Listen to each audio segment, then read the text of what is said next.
Assalomu alaykum aka-ukalar.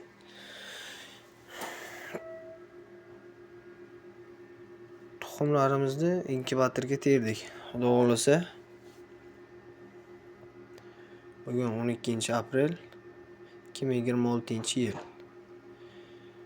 Mana tuxumni aka-ukalar mana uchi bo'lsa, mana bu uchi bo'lsa, mana shuni pastga qilib teramiz. Tuxumni uchini pastga qilib teriladi inkubatorga. Embrion yaxshi rivojlanish uchun. Inkubatorimiz 100 talik. 98 ta, 99 ta, 100 ta ham ketadi. Datchiklari. Mana bu temir datchikini tuxumga ozroq skotcha bilan skotchlab qo'yiladi aka-ukalar.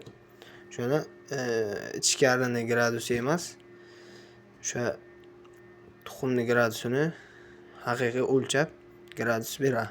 Ochish foiziga ham yaxshi. Xudo xolasa bizning ochish foizlarimiz 95, 98, 100% gacha ochyapti xudo xolasa. Allohga shukr. 100% gacha ochyapti natija. Bir partiya ochirib oldik.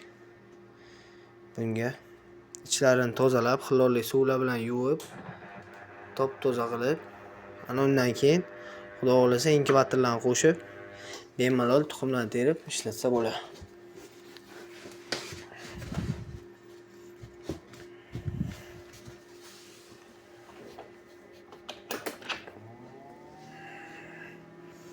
Inkubatorimiz ishlashlari tuxumni tergandan keyin yaxshilab tekshirib ko'rlar qimirlashini. Tuxum siljiydimi, yo'qmi? Siljigan joylariga o'sha biror nima bilan qistirib qo'yiladi aka-ukalar. Mana. Xolasa inkubatorimiz 53 namlik issiqligi bu. Mana endi qizdirib chiroyli holatda ochib chiqadi.